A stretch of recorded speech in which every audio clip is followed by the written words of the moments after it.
ആയി ഒന്ന് നിൽക്കണേ. ഒരു ചെറിയ കാര്യം. ഇന്ന് രാവിലെ ഞാൻ പോയപ്പോൾ നിങ്ങൾ വിളിച്ചു നിർത്തി ചോദിച്ചില്ലേ, തിരഞ്ഞെടുപ്പല്ലേ, എവിടം വരെ എത്തി എന്നൊക്കെ ചോദിച്ചില്ലേ. അന്നേരം പെട്ടെന്ന് തിരക്കിലായ കാരണത്താലേ സമയം കിട്ടിയില്ല പറയാൻ വേണ്ടിയിട്ട്. ഇപ്പോഴും സമയം കിട്ടിയിട്ടില്ല. എന്തായാലും ചോദിച്ചതിന് മറുപടി പറയണ്ടേ, അതുകൊണ്ട് ഞാൻ പറയുകയാണ്. ഇലക്ഷനാണ്. ഇപ്പം ജനങ്ങൾ രാജാക്കന്മാരാണ്. ഇപ്പം മത്സരിക്കാൻ വേണ്ടിയിട്ട് അനവധി ആളുകൾ രംഗത്തിറങ്ങിയിട്ടുണ്ട്. പല മുന്നണികൾ, BJP, കോൺഗ്രസ്, മാർക്സിസ്റ്റ് എന്ന് വേണ്ട പല രീതിയിലും പല കൂട്ടുകെട്ടുമായിട്ട് ധാരാളം ആൾക്കാർ ലോകം നന്നാക്കാൻ, നാട് നന്നാക്കാൻ ഇറങ്ങിയിട്ടുണ്ട്. അപ്പം ഒന്ന് ചെറുതായിട്ട് ചിന്തിക്കുകയല്ല, നമ്മളൊന്ന് വിലയിരുത്തിയാൽ, ഞാൻ പറയുന്നത് വോട്ട് ചെയ്യേണ്ടത് ഈ LDF എന്ന് പറഞ്ഞൊരു സംഗതി ഇറങ്ങിയിട്ടുണ്ട്. അതായത് കമ്മ്യൂണിസ്റ്റുകാർ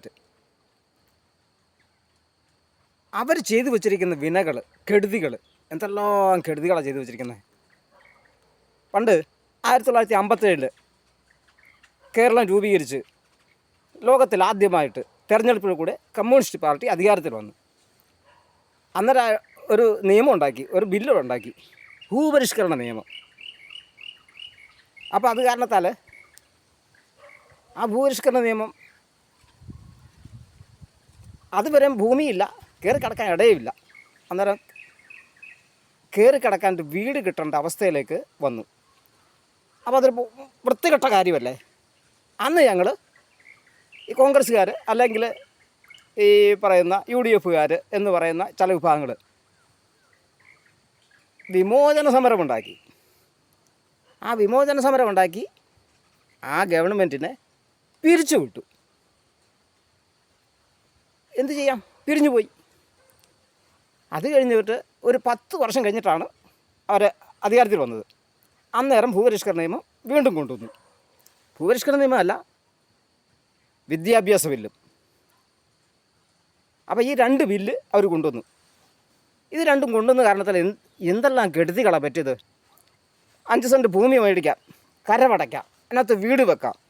5 അല്ല, അതിന് കൂടുതലും ഭൂമി മേടിക്കാം, അതിനകത്ത് കൃഷി ചെയ്യാം, കൃഷി ചെയ്തിട്ട് വരുമാനം ഉണ്ടാക്കാം. വരുമാനം ഉണ്ടാക്കിയിട്ട് ഇഷ്ടമുള്ളത് കൊണ്ടുപോയി വിൽക്കാം, ഇഷ്ടമുള്ള വീട് മേടിക്കാം, ഇഷ്ടമുള്ള വീട് വെക്കാം, ഇഷ്ടമുള്ള വസ്ത്രം ധരിക്കാം.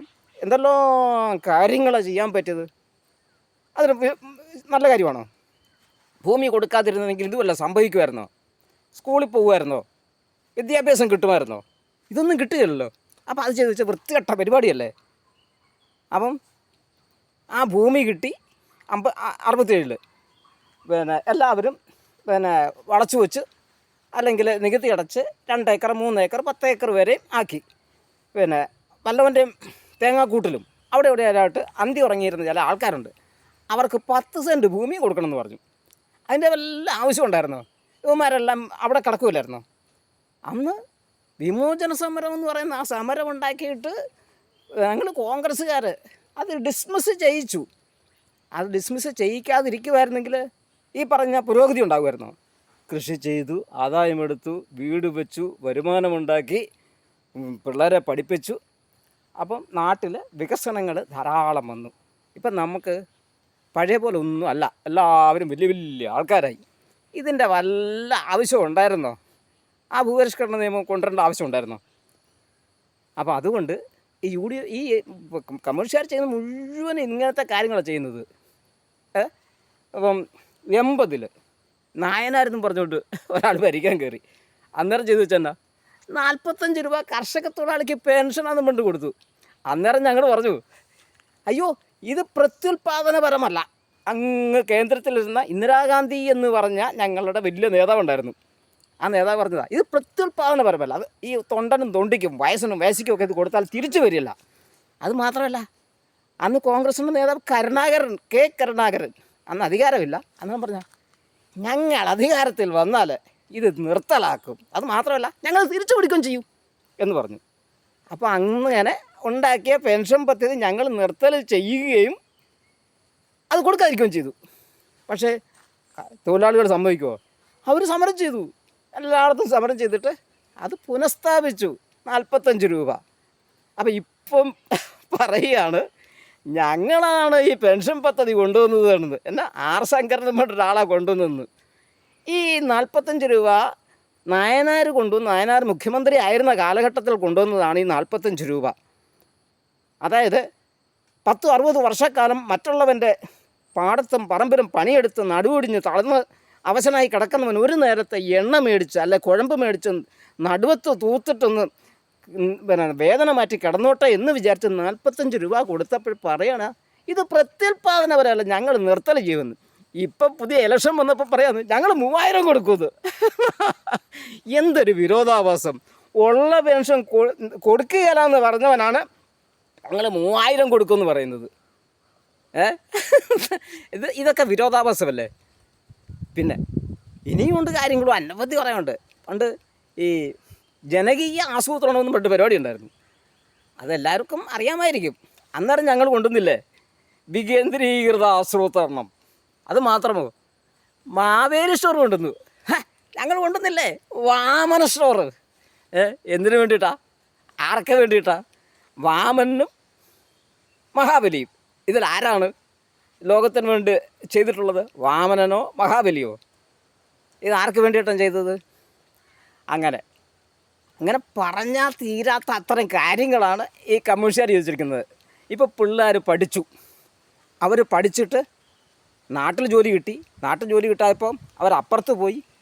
അവിടെ ഇല്ലാതായിട്ടില്ല, പുതിയ പുതിയ മേഖലകൾ കണ്ടുപിടിച്ചുകൊണ്ട് അവരതിനപ്പുറത്തേക്കും പോയി. തുണി ഉടുക്കാൻ പറ്റാത്തൊരു കാലം ഉണ്ടായിരുന്നു. അന്നേരം പെണ്ണുങ്ങൾക്ക് അരയ്ക്ക് താഴെ, മുട്ടിന് താഴെ മുണ്ടെടുക്കാൻ പാടില്ല, മറയ്ക്കാൻ പാടില്ല. ആർക്ക് വേണ്ടിയായിരുന്നു അങ്ങനൊരു നിയമം കൊണ്ടുവന്നത്? ഭഗവാൻ എഴുതി വെച്ചിട്ടുണ്ടോ മുട്ടിന് താഴെ മുണ്ടെടുക്കരുതെന്ന്, മറയ്ക്കരുതെന്ന്? അന്നേരം സമരം ചെയ്തു ഈ പറഞ്ഞ കമ്മ്യൂണിസ്റ്റുകാർ. ഈ വിമോചന സമരം ഉണ്ടാക്കി. ആരാ കൂടുതലുണ്ടായിരുന്നു? ഭൂമി കൊടുക്കരുത് വിമോചന സമരം ഉണ്ടാക്കിയിട്ട് അടുത്തത് കോൺഗ്രസ്, നായർ, നമ്പൂതിരി ഇങ്ങനെയുള്ളവരെല്ലാം ഒന്നിച്ച് ചേർന്നുകൊണ്ടല്ലേ, അതായത് ഇപ്പോഴത്തെ BJP ഇവരെല്ലാം NDA ഇവരെല്ലാം ചേർന്നിട്ടല്ലേ അന്ന് വിമോചന സമരം ഉണ്ടാക്കിയത്. പാവപ്പെട്ട കർഷക തൊഴിലാളികളും കൃഷിക്കാരനും പണിയെടുത്ത് ഒരു കൂലിക്കൂടുതലിന് വേണ്ടിയിട്ട് എവിടെയെങ്കിലും ചോദിച്ചാൽ ഇവരാരെങ്കിലും സംഘടിച്ചിട്ടുണ്ടോ കൂലി കൊടുക്കാൻ വേണ്ടിയിട്ട്? ആരും സംഘടിച്ചിട്ടില്ല. അവർ നിർത്തൽ ചെയ്യാൻ സമ്മതിച്ചുള്ളൂ. അന്നേരം എല്ലാവരും കൂടി ഒന്നിക്കും പാവപ്പെട്ടവന് വേണ്ടിയിട്ട്. അവർ ഇങ്ങനെ ഇവർ സമരം ചെയ്യുന്ന അവസരത്തിൽ അതിനെ അടിച്ചമർത്തും. പണ്ട് പാടത്ത് പണിയെടുക്കുമ്പോൾ പാളയിൽ കഞ്ഞി കൊടുത്തുകൊണ്ടിരുന്ന അവസരമുണ്ട്. അന്നേരം തൊഴിലാളി പറഞ്ഞു ഞങ്ങൾ കഞ്ഞി കുടിക്കുകയില്ല. അന്നേരം ഇവന്മാരെല്ലാം എന്താ പറഞ്ഞത്? പാളയക്കഞ്ഞി കുടിക്കില്ല എന്ന് പറഞ്ഞപ്പോൾ പാളയക്കഞ്ഞി കുടിപ്പിക്കും, തമ്പ്രാനെന്ന് വിളിക്കില്ല എന്ന് പറഞ്ഞു. അന്നേരം തമ്പ്രാനെന്ന് വിളിപ്പിക്കും അന്ന് പറഞ്ഞ നേതാക്കന്മാരാണ് ഇന്ന് കോൺഗ്രസ്സിലും BJPയിലും മറ്റും ഉള്ളത്. അത് തിരിച്ചറിയണം. പാളയക്കഞ്ഞി കുടിക്കില്ല, തമ്പ്രാനെന്ന് വിളിക്കില്ല എന്ന് കർഷക തൊഴിലാളികൾ വിളിച്ച് പറഞ്ഞപ്പോൾ പാളയക്കഞ്ഞി കുടിപ്പിക്കും, തമ്പ്രാനെന്ന് വിളിപ്പിക്കും എന്ന് പറഞ്ഞു. ഇന്നെല്ലാവർക്കും അന്നൊരു സമരം ചെയ്തു. എത്രയെത്ര അമ്മമാരുടെ മക്കൾ പോയിരിക്കുന്നു, എത്രയെത്ര ആൾക്കാരെ ചവിട്ടി താത്തിയിരിക്കുന്നു. ഇതെല്ലാം കൊണ്ടുവന്നിരിക്കുന്നത് ആരാണ്? BJP ആണോ? കോൺഗ്രസ് ആണോ? ഇവരാരെങ്കിലും ആണോ ഈ പറഞ്ഞ കാര്യങ്ങളെല്ലാം കൊണ്ടുവന്നത്, ഈ വികസന പ്രവർത്തനങ്ങളെല്ലാം കൊണ്ടുവന്നത്? ഭൂമി കിട്ടിയത് കാരണത്തിൽ ഭൂമിയിൽ കൃഷി ചെയ്യാൻ പറ്റി, കൃഷി ചെയ്ത് ആദായം എടുക്കാൻ പറ്റി, ആദായം എടുത്തിട്ട് വിപുലീകരിക്കാൻ കഴിഞ്ഞു. റോഡുണ്ടായി, പാലമുണ്ടായി, വിദ്യാഭ്യാസം ഉണ്ടായി. ആ വിദ്യാഭ്യാസത്തിൽ കൂടി വിവരം ഉണ്ടായപ്പോൾ പുതിയ അധ്വാന മേഖല കണ്ടെത്തി. ആ രീതിയിലേക്ക് ഉയർന്നു പോയി. അടിത്തട്ട് മറന്നു പോവുക, അടിത്തട്ടിനെ കള്ളത്തരത്തിലെത്തിക്കുക. ഞങ്ങളാണിത് ചെയ്തതെന്ന് ഉള്ളത് കൊടുത്തപ്പോൾ അത് ഇല്ലാതാക്കിയവരാണ് ഈ പറയുന്ന UDFും NDA എന്ന് പറയുന്ന കക്ഷികളും. ബാക്കി അടുത്തതിൽ തുടർച്ചയായിട്ട് ഞാൻ പറയുന്നതായിരിക്കും. ഇപ്പം ഞാൻ നിർത്തുന്നു.